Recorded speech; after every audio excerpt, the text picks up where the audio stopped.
Hey y'all, welcome to another episode of Caveman Barbecue and Outdoors. My name is Zaid. Today I'm going to show you guys how to make an awesome grilled picanha steak.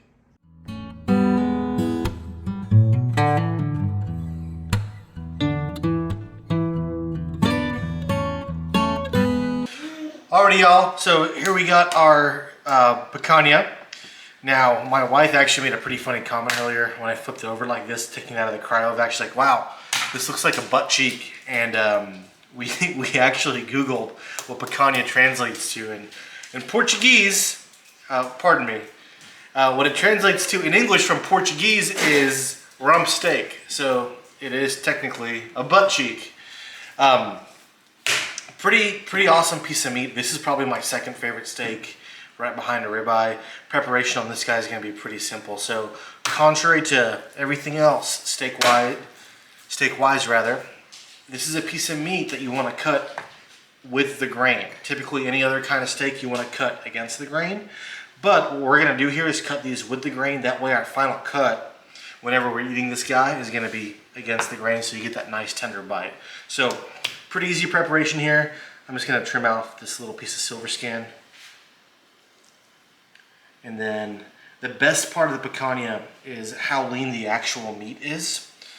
So you want to leave that fat cap on top. It actually complements the meat really nice. So let's go ahead and cut this guy into 3 steaks.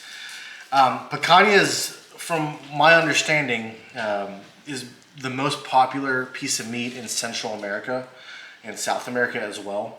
If you guys go to any of those Brazilian steakhouses, I mean, all of them have a picanha house special. It's a really good piece of steak. So here we are. We're gonna cut this guy up into 3 even steaks. Get that piece cut off there. I mean, you can just see the fat cap on this is just really, really, really nice, and gonna add some pretty good flavor to this piece of beef. So, let me trim this guy. Oh, actually came off for me right there. I'm not gonna go on with a binder today. Just, again, this is fresh out of the cryovac, so there's still a lot of moisture on the surface of the meat. So traditionally, a picanha is seasoned with just salt, nothing else, just coarse salt. I'm gonna do some salt, pepper, garlic today. I'll probably end up doing a picanha video in the future where I just use salt for you guys, but today we're gonna do some SPG. So again, season liberally here. These are thick pieces of beef. We are gonna lose some of the season, of course. And we do want it to be seasoned all the way through, so don't be afraid of adding salt. And again, get some on that cutting board, roll it around a bit. Make sure all your edges and corners are seasoned. That way you get a good bite every time you take one.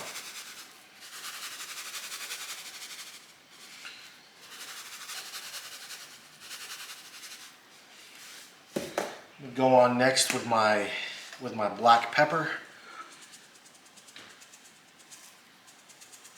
Just like any piece of beef, if you get this ahead of time and you have the time to dry brine it, go ahead and do that. A dry brine is, of course, just salting ahead of time, about 6 to 12 hours, sometimes even up to 24, and in some extreme cases, 48 hours ahead of time.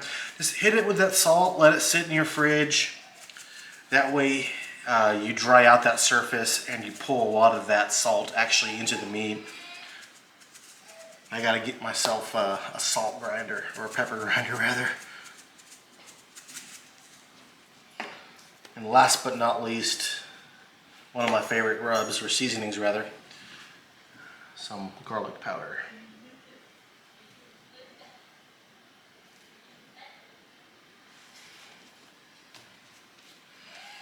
I cannot wait to eat this, guys. This is gonna be a fantastic meal. It's hard to beat a good picanha.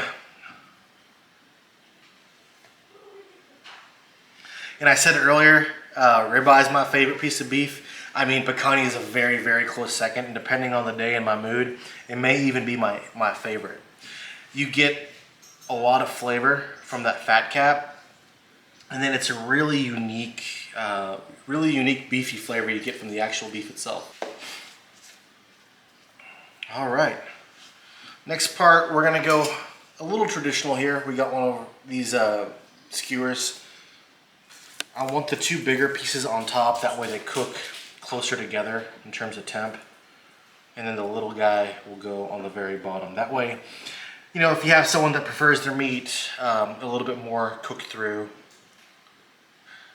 you can isolate that piece. There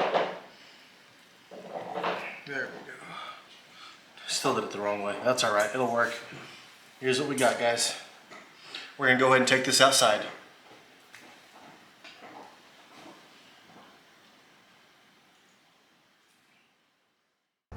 I was gonna do this over a fire pit, but we decided to pull an audible. I actually have this set up on my Weber kettle, kind of using it like a fire pit. I'm running a mesquite fire, just burning the logs down into coals right now. And instead of putting them directly on the grate, I'm actually using an old camp grate, like an old campfire camp grate, just to give us that extra couple of inches. I feel like that should really help us come along in this cook and just get the meat away from the fire as much as possible. So we're gonna go ahead and put these bad boys on and take it from there. So what I'm gonna do, just so we don't get any massive flare-ups, so just to show you here, I'm actually going 2 instead of 3 on the skewer here. This guy, I'm gonna put meat side down, and you should always do that whenever you're cooking really fatty meat, like a ribeye or anything like that. You wanna go meat side down first. That way you avoid any of the crazy flare-ups. And then whenever the fire starts to die out, you know, flip it over to the fat side, let the fire drippings come on there, and you'll be good to go. And that way, you know, you actually have a cooked piece of beef and not raw in the middle and cooked on the outside. So we're trying to cook this as traditionally as possible.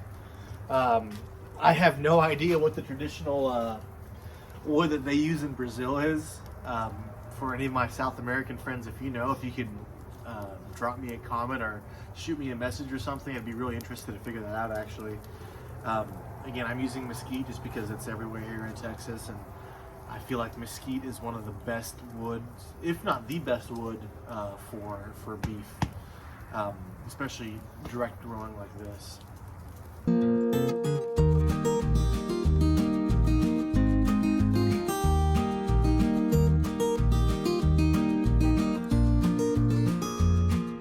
Alrighty, just gonna give this a quick flip here, just to get a good color check, and looking pretty good. This is the advantage of using a higher grill grate, especially when you're doing some open fire or live fire cooking like this, because you're still really able to get the meat cooked through without searing the outside too hard, and getting that really aggressive gray band and still having a raw middle. And I think when I probe the ambient temperature on the with my meter probe right there, we're looking right around 350 to 400 degrees. So kind of a really nice gentle cook. And everything is looking really darn good right now. And of course, another advantage of doing it like this is the longer this cooks, the more smoke and the more wood it's going to actually absorb, so you're going to get a really nice smoky flavor on the meat as well. As y'all can hear, Junior in the background there is pretty hungry. These reached my target temperature of 120 degrees internal, and we're going to go ahead and pull them off, let them rest for a bit, and we'll be able to slice right into them and have a fantastic dinner. We'll let these guys rest here for a few minutes. As you can see, I already started slicing into it. I couldn't wait. My wife got me this awesome Damascus steel knife for Christmas. So I'm going to actually put this to use here and slice this up. So a couple different ways you could slice picanha. This is that one individual steak that was on the grill. You could of course slice it normally here, just like the way you would slice any other normal steak.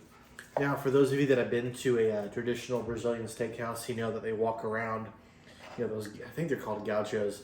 They walk around with the meat on a skewer here, and they'll just slice it right off the skewer. We'll actually do that right here for y'all, just to show you what it looks like. Yeah, we nailed that. That looks absolutely fantastic. But let's give it a try just to see what it tastes like.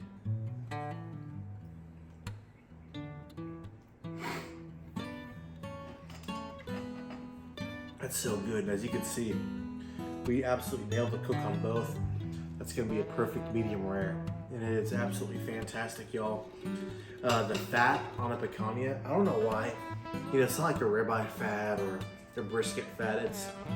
It's so good. It tastes pretty different compared to any other beef fat that I've ever had. It's delicious. Definitely give this recipe a try, guys. Be sure to follow me on Facebook and Instagram and tag me. That way you can see whenever y'all are cooking. That also being said, if you could like and subscribe, that gives us a lot of help here. And yeah, happy cooking, guys, and I hope you had a wonderful Christmas. And that's my oven going off with my side dish here. But as I was saying there before I was rudely interrupted, I hope you guys had a fantastic Christmas. New Year's is right around the corner here, and you know, very thankful for everything that has happened to me this last year. Very thankful for all of you guys, and you know, give your family a hug and Happy New Year if we don't see you, and you know, have a wonderful day. Thank you for watching.